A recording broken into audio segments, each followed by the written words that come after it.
Հասկան է պրծել ենք։ Սպասելի էր այս որոշումը պանկարտետին, սպասելի էր որոշումը։ Ինձ թվում ավելի շատ, այո։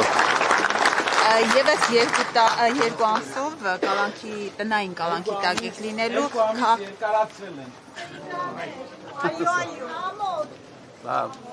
Սամվել Կարապետյան, մեկ ձեզ հետ եք։ Ես դուք Բոլոր ամբողջ հայ ազգը։ Թող Նիկոլը իմանա։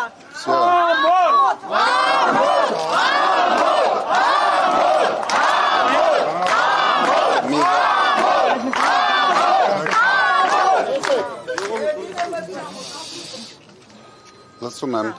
Պարոն Կարապետյան, շարունակելով հարցը, տեսեք երկու ամիս բարձրորեն դուք կրկին ազատություն չեք ունենալու, քաղաքական գործընթացները շարունակելու եք տնից հետևել, սա ինչ-որ ձևով ձեր ակտիվությունը կսահմանափակի։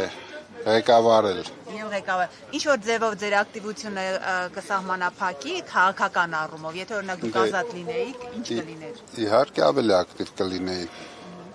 ավելի արագ Փաշինյանին ճանապարհենք։ Ձեր գաղտնի պլանի հետ կապված որևէ նորություն կասեք, ինչպես եք այդ հեռացնելու։ Դե հերթով ասում ենք, դուք ուշադիր հետևեք։ Հենա գաղտնի պլանով Ալեն Սիմոնյանին ճանապարհեցինք։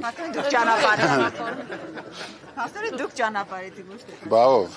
Փաշինյանը խաբար չէր։ Պարոն Կարապետյան, այստեղ հավաքված ձեր աջակիցները գոնե ինչ-որ կերպ տնային կալանքի դժվարությունը մեղմում են։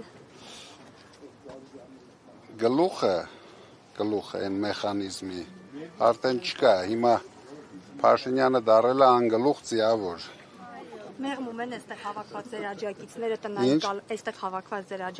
տնային կալանքի դժվարությունը գոնե որոշ չափով մեղմում են։ Մեր թիմը իրոք մեղմում է։ Շատ լավ թիմ ունենք, դրա համար հավաքվում ենք, լավ բառեր ենք ասում իրար, հույս ենք տալիս իրար ու գնում ենք առաջ։ Քաղաքացիների հանդիպումներ ձեր ամրագրելու են, պարոն Կարապետյան, ինչպես նախընտրական շրջանում ենք տեսել։ Այդ մասշտաբով իհարկե ոչ, բայց տարբեր չափսերի կլինեն։ Պարոն Կարապետյան, դուք Հայաստանում ունեցած ձեր բիզնեսներից որևէ բան արտահանում էիք Ռուսաստան, թե ոչ, եւ այս սահմանափակումները ազդել են ձեր բիզնեսին։ Ոչ, մենք չենք արտահանում Ռուսաստան։